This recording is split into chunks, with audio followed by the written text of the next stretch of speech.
Residents and tourists in Athens sought relief in the sea as Greece continues to swelter under unseasonal high temperatures. The temperatures are expected to exceed 40 degrees Celsius in much of central and southern Greece, including Greater Athens, the Cyclades Islands, and Crete. More in our next report.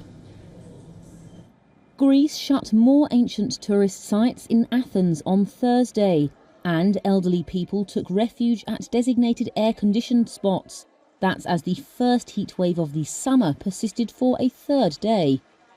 The famous Acropolis and other nearby tourist attractions were closed in the afternoon, as winds from North Africa pushed temperatures towards 109 degrees Fahrenheit.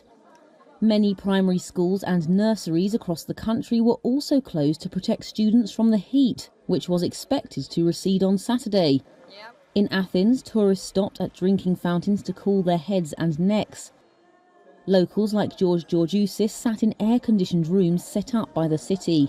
Ιούνιο μήνα, εγώ τουλάχιστον στα χρόνια που έχω, δεν έχω ξανασυναντήσει τέτοια θερμοκρασία. In my years, I've never seen such temperatures in June.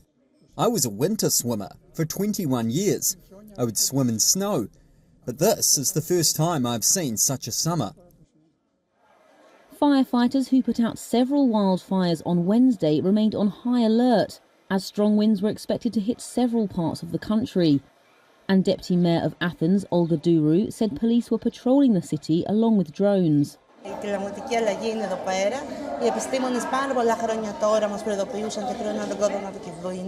Climate change is here. Scientists have been warning us for years. Unfortunately, we haven't succeeded globally to see what can be done.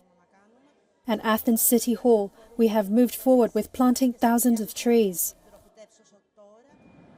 Greece is one of the most hard-hit countries by global warming in Europe. In recent years, rising temperatures have fueled deadly fires and erratic rains. Scientists warn that summer temperatures there could rise by an average of 2 degrees Celsius. That's 35.6 Fahrenheit by 2050.